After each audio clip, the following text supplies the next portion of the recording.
건강한 그리스도인이 되려면이라고 하는 제목으로 함께 하나님의 말씀에 은혜를 나누어 보려고 합니다. 여러분은 여러분들에게 여러분 주변에 친한 친구들이 있으십니까? 보통 그런 이야기 하시죠. 내가 연락해서 아무런 이유 설명하지 않고 나오라고 했을 때에 이유를 불문하지 않고 달려 나올 수 있는 친구 두세 명 정도 있으면 그 인생은 성공한 인생이다. 이런 이야기들을 합니다.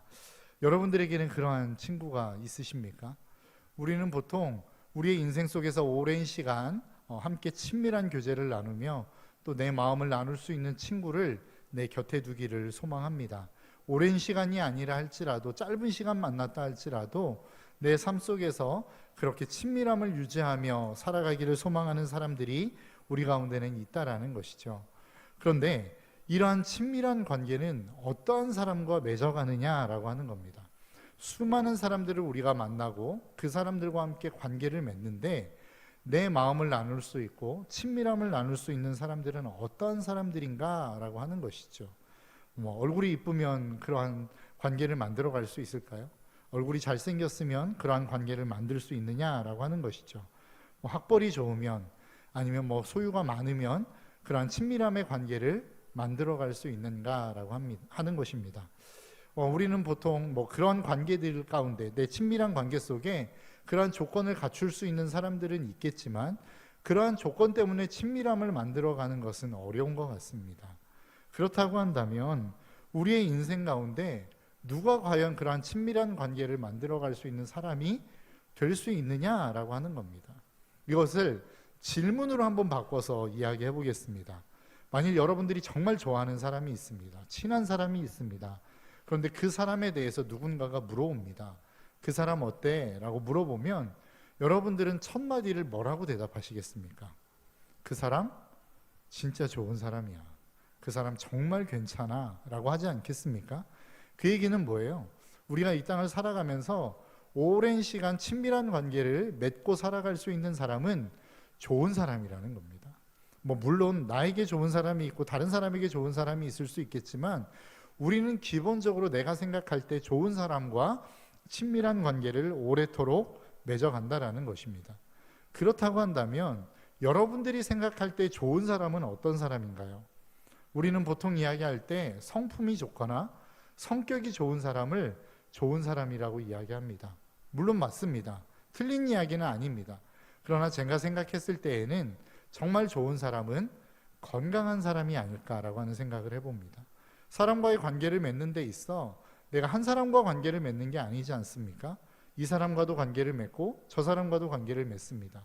똑같은 사람인데 어떤 사람이 저를 바라볼 때는 좋은 사람이라고 이야기할 수도 있지만 또 다른 사람이 바라볼 때는 그 사람 별로야 라고 이야기할 수도 있습니다. 성품의 문제라고 한다면 똑같은 평가가 나와야겠죠. 그런데 왜 이런 다른 평가가 나올 수 있을까요? 그것은 바로 우리의 마음의 상태에 따라서 사람을 대하는 태도가 달라질 수 있기 때문에 그렇습니다. 내 마음이 좋으면 보다 마음이 넓어지겠죠. 그러니까 내가 조금 기분이 상할 수 있을 만한 이야기를 한다 할지라도 웃고 넘어갈 수 있습니다. 그런데 반대로 내 마음이 별로 좋지 않아요. 상태가 좋지 않습니다. 건강하지 않아요. 그러면 웃고 넘어갈 수 있는 일들도 문제를 삼을 수 있다는 것입니다.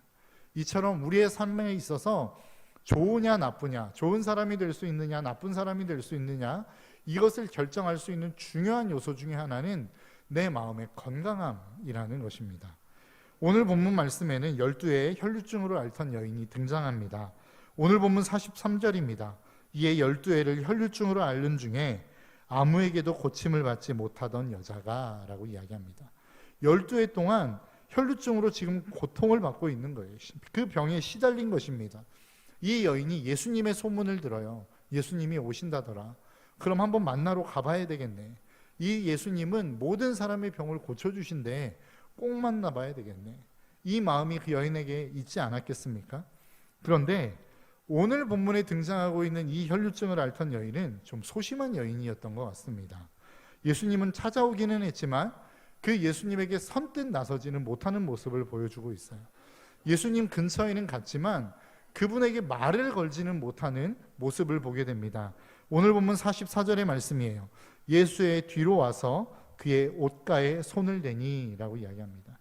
그러니까 예수님의 뒤로 와서 아무도 모르게 예수님의 옷에 손을 댔다는 겁니다. 이 행동은 이 여인이 자신의 소망을 위해서 했던 최선의 선택일 수 있습니다. 다른 사람은 야, 거기까지 가서 예수님에게 말 한 번이라도 한번 걸어보지, 예수님 아는 척이라도 한번 해보지, 내가 이래서 왔다라고 이야기라도 한번 해보지 라고 하는 생각을 했을지도 모르겠습니다. 그런데 이 소심한 여인은 어찌 보면 그가 할 수 있는 최선으로 예수님께 다가간 것입니다. 그런데 이 여인과 좀 대비되는 인물이 한 사람 등장합니다.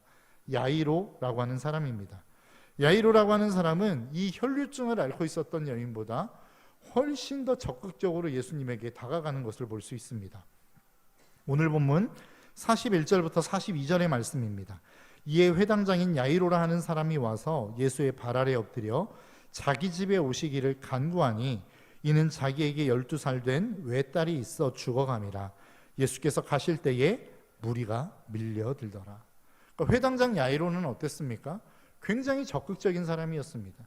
내가 예수님을 만나야겠다라고 마음먹은 그 순간 그 모든 사람들의 인파를 뚫고 들어가 예수님 앞에 섰습니다. 그리고 그분 앞에 엎드려서 자기가 무엇을 원하는지, 무엇을 요구하기 위해서 이 자리에 나와 왔는지를 예수님에게 명확하게 이야기하고 있다라고 하는 것입니다. 지금 혈류증을 앓고 있는 여인과 그리고 야이로라고 하는 이 두 사람은 같은 자리에 있는 겁니다. 같은 공간에 같은 상황 가운데 있는 사람입니다. 그런데 제가 오늘 이 본문을 묵상하면서 이 혈류증 여인의 마음을 좀 한번 생각해 봤습니다. 내가 만일 이 혈류증을 앓고 있는 여인이라고 한다면 이 야이로라고 하는 사람이 좀 뭐라고 해야 될까요? 부러울 수 있었겠다라고 하는 생각을 해봅니다. 나도 저렇게 이야기하고 싶은데, 나도 내 소원을 저렇게 좀 아뢰고 싶은데, 나도 저렇게 무엇 때문에 이 자리에 왔는지 속 시원하게 이야기하고 싶은데 그렇게 할 수 없는 자신을 바라보고 있는 것입니다.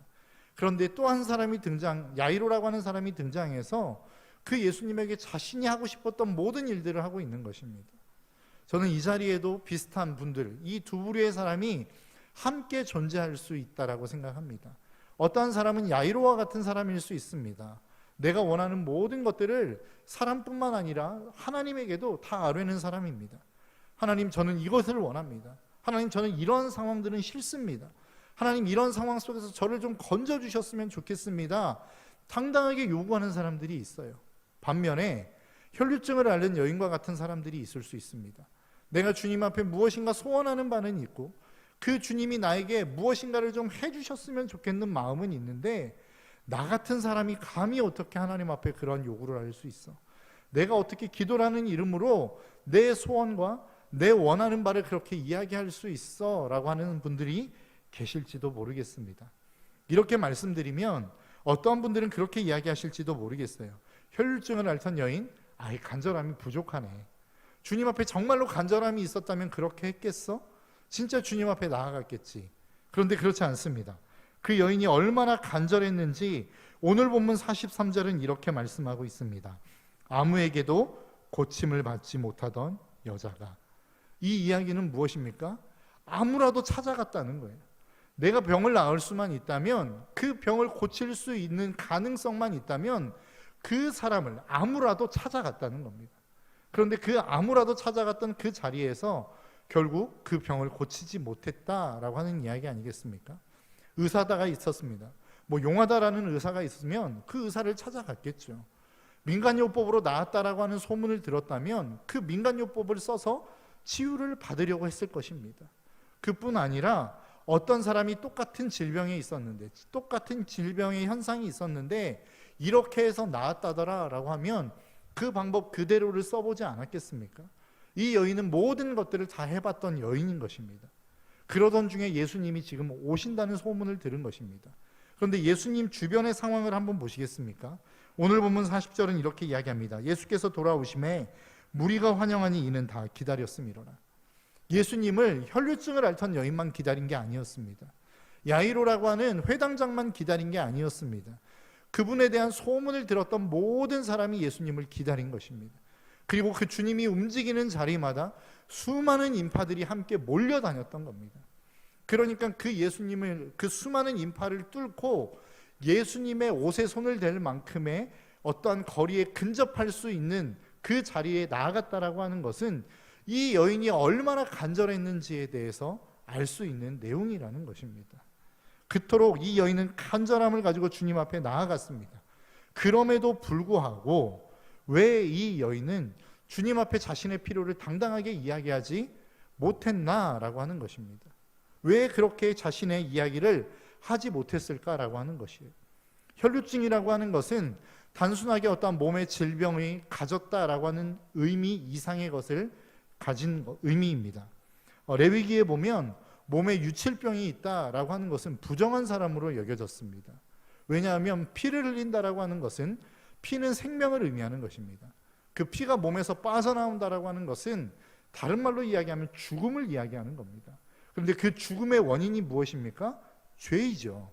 그러니까 이 질병에 걸렸다라고 하는 것은 우리는 알지 못하지만 무엇인가 너가 하나님 앞에 죄를 지었기 때문에 이 질병에 걸린 거야. 네가 이 몹쓸 병에 걸린 것은 네가 그만큼 하나님 앞에서 몹쓸 행동을 했기 때문에 이 질병에 걸린 거야 라고 하는 인식이 있었다는 것이에요. 그러니까 이 여인이 혈류병에 걸렸다라고 하는 것을 누군가가 인식하는 순간 그 사람은 이 여인을 비난하게 되어 있습니다. 그 여인에게 눈초리를 주게 되어 있다는 거예요. 그 여인에게 곱지 않은 시선을 보낼 수밖에 없는 상황이 되었다라고 하는 것입니다. 어찌 보면 이 여인의 고통의 시작은 유출병인 이 혈루증에서부터 시작했을 수 있지만 진짜 이 여인이 느끼는 가장 큰 고통은 사람들의 시선이었을지 모르겠습니다. 자기 마음대로 평가하고 자기 마음대로 판단하는 많은 사람들의 평가와 판단과 비난 때문에 훨씬 더 고통스러운 삶을 이 여인이 살아갔을지 모르겠습니다. 그런데 재미있는 것은 주님이 그 소극적인 여인의 행동에 반응하셨다라는 것입니다. 오늘 본문 44절입니다. 예수의 뒤로 와서 그의 옷가에 손을 대니 혈루증이 즉시 그쳤더라. 주님이 그 혈루증을 고쳐주셨다는 거예요. 소심하게 그냥 옷에 손을 댔는데도 불구하고 주님이 그 여인의 모든 질병을 치료해 주셨다라고 하는 것입니다. 제가 아까 설교의 서두에서 건강에 대해서 말씀드렸습니다. 여러분들이 생각할 때에 건강이라고 하는 것은 무엇을 의미하십니까? 건강하면 어떤 의미가, 어떤 이미지가 떠오르십니까? 막 헬스해가지고 막 울그락불그락한 이 알통이나 근육을 만든 사람을 건강하다라고 여러분 생각하시나요? 아니면 다른 사람보다 훨씬 더 뛰어난 체력을 가지고 있는 사람을 건강하다고 이야기하시나요? 제가 건강에 대한 사전적 의미를 한번 찾아봤습니다. 찾아보니까 정신적으로나 육체적으로 아무 탈이 없고 튼튼한 또는 그런 상태라고 이야기합니다. 그러니까 건강하다라고 하는 것은 엄청나게 뛰어난 어떠한 조건을 우리에게 요구하는 것이 아니라 일상적인 삶을 살아가는 우리의 그 모습 그대로를 이야기하는 것입니다. 여러분 지금 오늘 이 예배당에 오는데 두 발로 걸어오셨습니까? 그게 일상이잖아요. 그것을 건강이라고 이야기하는 거라고요. 여러분 숨 쉬는 게 막 고통스러우십니까? 그렇지 않죠. 그냥 자연스러우시죠.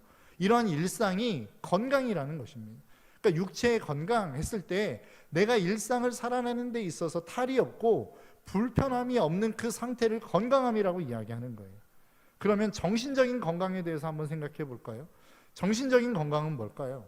우리가 생각하는 기본적인 상식이 우리의 삶 가운데 이루어지는 삶을 우리는 정신적인 건강의 상태라고 이야기할 수 있습니다. 많은 사람들이 이야기합니다. 야, 힘들면 힘들다고 이야기해. 야, 아프면 아프다고 이야기해. 야, 괴로우면 괴롭다고 이야기해. 이게 뭐예요? 정상적인 모습이죠. 내가 힘들어요. 힘들다고 하는 게 나쁜 겁니까? 그게 정상적인 거란 말이에요. 내가 아프면 아프다고 이야기하는 것이 정상적인 모습이라는 거예요. 그런데 이게 안 되는 사람들이 있다는 겁니다. 내가 힘든데도 불구하고 힘들다고 이야기하지 못하는 사람들이 있다는 거예요. 내가 아픔에도 불구하고 아프다고 이야기하지 못하는 사람들이 있다는 거예요. 내가 이제 그만했으면 좋겠는데 그만했으면 좋겠다라고 이야기하지 못하는 사람들이 있다는 거예요. 그것이 무엇을 의미한다고요? 정신적으로 건강하지 못한 상태에 있다라고 하는 것을 이야기한다라는 것입니다. 오늘 본문에 등장하고 있는 혈루증을 앓고 있는 여인은 이 두 가지의 모습을 다 보이고 있는 거예요. 육체적인 질병 때문에 일상의 생활이 안 되는 겁니다. 더 나아가 정신적으로 건강하지 못한 모습 때문에 자신이 병에 걸렸음에도 불구하고 병에 걸렸다고 이야기하지 못하는 거예요. 아픔에도 불구하고 아프다고 이야기하지 못하는 거예요. 12년 동안 그토록 고통을 당했음에도 불구하고 내가 고통스럽다고 이야기하지 못하는 거란 말이에요. 여러분, 우리가 신앙생활함에도 불구하고 이러한 고통과 아픔이 여러분들의 삶 가운데 있습니까? 이 건강하지 못함이 여러분 가운데 있는가라고 하는 거예요. 우리는 하나님의 은혜로 말미암아 이 모든 것들에서 해방되었다고 이야기합니다. 그런데 왜 우리의 삶은 여전히 건강하지 못한 모습이 있느냐라는 거죠. 그러면 우리는 어떻게 하면 건강해질 수 있는지를 좀 한번 생각해 봤으면 좋겠습니다. 나는 정말로 건강해지고 싶은데, 육체적으로든 정서적으로든 건강한 삶을 살고 싶은데 건강하려면 어떻게 해야 되느냐라고 하는 거예요. 정말로 여러분, 어른들이 아이들을 키울 때 그런 이야기 하지 않습니까? 아이들이 잘 먹고 잘 싸면 그 아이는 건강한 거야, 뭐 이런 이야기 합니다. 맞는 이야기죠. 이 안에 우리의 모든 건강의 영적인 원리가 다 담겨 있는 것 같습니다. 여러분, 잘 먹는다는 것은 뭐예요? 좋은 것들을 공급받는다는 겁니다. 좋은 영양분을 공급받는다는 거예요. 잘 싼다는 의미는 뭐예요? 나에게 필요 없는 것들, 나에게 해가 되어지는 어떤 요소들을 내 몸 밖으로 배출해낸다는 의미 아니겠습니까? 이와 마찬가지입니다. 우리가 건강해지려면 좋은 것들을 받아들이고 나쁜 것들을 배출하면 되는 거예요. 오늘 본문에 등장하고 있는 이 혈루증을 앓고 있는 여인은 하나님으로부터 말미암아 좋은 것을 지금 받아들이고 있는 겁니다. 오늘 본문 44절입니다. 예수의 뒤로 와서 그의 옷가에 손을 대니 혈루증이 즉시 그치더라. 이 여인을 가장 고통스럽게 했던 게 뭐예요? 그 혈루증 아닙니까? 그 혈루증 때문에 다른 사람들의 손가락질도 받게 되었고 다른 사람들로 하여금 아픔을 겪게 되었다라는 거예요. 그 원인을 제공했던 혈루증이 이제는 끝난 거란 말이에요. 이 고통에서부터 벗어난 거란 말이에요. 그러면 된 거 아닙니까? 그러면 이제 모든 것으로부터 회복되었다라고 이야기할 수 있는 거 아니에요? 그런데 주님은 여기에서 멈추지 않았습니다. 야, 너 혈루증 고쳐졌지? 너 이제 그 병으로부터 해방되었지? 그러면 됐어 라고 하시지 않았다는 거예요. 그 다음 절 45절의 말씀은 이렇게 말씀합니다. 예수께서 이르시되 내게 손을 댄 자가 누구냐 하시니 다 아니라 할 때에 베드로가 이르되 주여 우리가 밀려들어 미나이다 라고 이야기해요. 무슨 이야기입니까? 주님의 주변에 수많은 사람들이 있었어요. 몰려다니다 보면 툭툭 부딪히는 일들이 있을 수밖에 없다라는 겁니다. 이런 상황에서 주님 누가 손을 댔냐고 물어보시면 어떻게 합니까? 이런 상황에서 손을 안 대는 것 자체가 이상한 겁니다 라고 지금 베드로가 이야기하고 있는 거예요. 그때 다시 주님이 이야기하는 거예요. 46절입니다. 예수께서 이르시되 내게 손을 댄 자가 있도다. 이는 내게서 능력이 나간 줄 알미로다 하신대. 무슨 이야기입니까? 그렇게 움직이면서 부딪힐 수밖에 없는 상황, 의미 없는 스킨십 말고 누군가가 나에게 의미를 가지고 손을 댄 사람이 있어 라고 주님이 대답하시는 거예요. 그렇게 툭툭 움직이면서 부딪히는 그 부딪힘이 아니라 무엇인가 목적을 가지고 내 몸에 손을 댄 사람이 있다니까? 그 사람 누구야? 나와 라고 이야기하는 거예요. 여러분 한번 생각해 보십시오. 이 첫 번째 이야기할 때 나에게 손을 댄 사람이 있어 누구야? 라고 이야기할 때 이 혈루증을 앓고 있던 여인이 자신을 이야기하고 있다는 것을 몰랐을까요? 저는 충분히 알고 있었을 거라고 생각합니다. 왜냐하면 그 여인은 이미 의도적으로 주님에게 손을 대려고 접근한 거예요. 그 옷을 만지기 위해서 접근한 거란 말입니다. 더 나아가 그 손을 옷에 댔을 때에 혈루증이 나았다라는 것을 본인 스스로가 느꼈어요. 그러니까 이 내 몸에 손을 댄 사람이 누구야? 라고 하는 질문에 그 질문 속에 자기를 이야기하고 있다라는 사실을 이 여인은 분명히 알고 있었을 거라는 겁니다. 그런데 이 여인이 나타나지 않아요. 자기의 모습을 드러내지 않아요. 왜 그랬을까요? 상처니까. 그 마음의 상처를 또 드러내는 게 쉽지 않기 때문입니다. 앞에서도 말씀드린 것처럼 이미 여인은 혈루증으로부터 해방되었어요. 자유함을 누렸어요. 그러면 끝이에요. 그런데 주님이 굳이 그 여인을 끌어다가 너 왜 그렇게 손을 대었어? 라고 물어보시느냐는 거예요. 주님도 다 알고 있었겠죠. 이 이야기를 하기 위해서는 자기가 어떤 상처를 받았는지, 이 여인이 어떤 병에 걸렸는지, 그 병에 걸림으로 말미암아 사람들의 어떤 눈총을 받았어야만 했는지를 이 여인은 이야기했어야 됐을 것입니다. 그리고 주님도 그것을 아셨을 거예요. 그럼에도 불구하고 주님은 그 여인의 수치를 덮어주지 않아요. 나오라고 이야기합니다. 그리고 직접 그 입으로 그 이야기를 할 수 있도록 만들어 버렸어요. 오늘 본문 47절입니다. 여자가 스스로 숨기지 못할 줄 알고 떨며 나와 엎드리어 그 손 댄 이유와 곧 나은 것을 모든 사람 앞에서 말하니. 여러분, 자기가 가장 덮고 싶었던 이야기 아니겠습니까? 우리는 보통 상처가 있고 아픔이 있고 고통이 있으면 그것을 다른 사람에게 이야기하고 싶어 하지 않아요. 다른 사람에게 그것을 드러내고 싶어 하지 않는단 말입니다. 그런데 주님이 굳이 이 일들을 꺼내어서 그 여인을 많은 사람들 앞에 세워서 이야기하게 하신 이유가 무엇일까라고 하는 겁니다. 아까 말씀드린 것과 같이 여러분, 건강함의 조건이 무엇이라고요? 좋은 것을 받아들이는 겁니다. 거기에 더해 나쁜 것을 배설하는 거예요. 우리는 하나님의 은혜를 많이 받습니다. 이 자리에 앉아 계신 분들은 하나님의 은혜를 받았기에 이 자리에 앉아 계시는 거 아니에요? 그리고 그 은혜를 사모하기 때문에 앉아 계시는 것 아니더냐라고 하는 거예요. 그렇게 많은 은혜들을 받아서 여러분들의 마음 가운데 있는 모든 상처와 아픔들이 치유되셨습니까? 그 상처와 아픔들이 이제는 여러분들의 삶 속에서 말끔히 씻어져 가고 계시느냐라고 하는 거예요. 오늘 본문이 이야기하는 것은 무엇입니까? 하나님의 은혜는 받아야 된다는 거예요. 그 은혜를 받아서 우리가 충분히 가지고 있어야 된다는 거예요.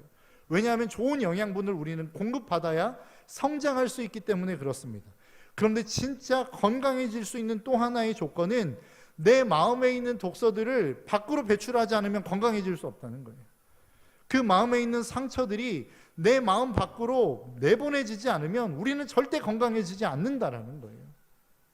이 상처가 해결되어지지 않으면, 이 아픔이 해결되어지지 않으면 예수님을 믿음에도 불구하고 여전히 우리는 다른 사람들을 향하여 화살을 쏘아대는 것과 같은 상처를 입히는 인생을 살아갈 수밖에 없다라는 겁니다. 내가 그리스도인이라고 하는 이름은 가지고 있지만 좋은 사람이라고 하는 평가를 가질 수는 없게 되어진다라는 것이에요. 여러분들의 삶 가운데 신앙생활을 하며 나는 은혜를 받은 것 같은데, 그 하나님 앞에 더 많이 나아가 충분한 은혜를 수없이 많이 받은 경험들을 가지고 있는데, 체험들을 가지고 있는데 왜 내 마음 가운데 안에 있는 상처들은 여전히 남아있는 것인가? 그 상처들을 뱉어내지 않았기 때문에 그렇습니다. 주님이 이 여인을 세워 그 수많은 사람 앞에서 다시금 그 상처를 이야기하신 이유는 뭐예요? 말하게 하신 이유는 뭐예요? 그 상처를 이야기해야만 치유가 되기 때문에 그렇습니다. 그 상처를 뱉어내야만 그 상처가 해결되어지기 때문에 그렇습니다. 저는 상처 없는데요. 아니요. 여러분, 이 땅을 살아가며 상처 없는 사람은 없습니다.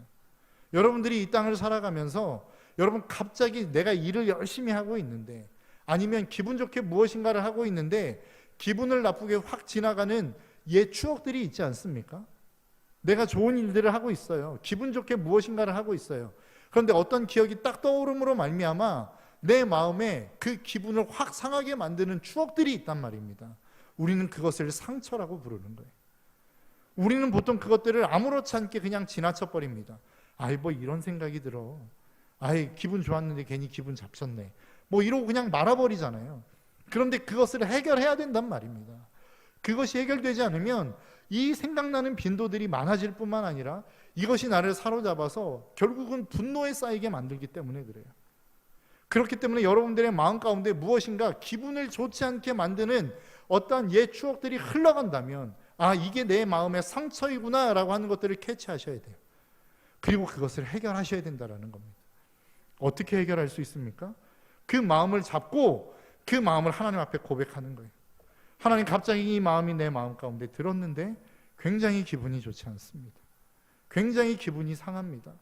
하나님, 과거의 그 기억이 저에게는 상처였던 것 같습니다. 하나님, 이 마음을 치유하여 주십시오. 이것이 우리의 마음에 있는 상처를 치유해가는 과정이라는 거예요.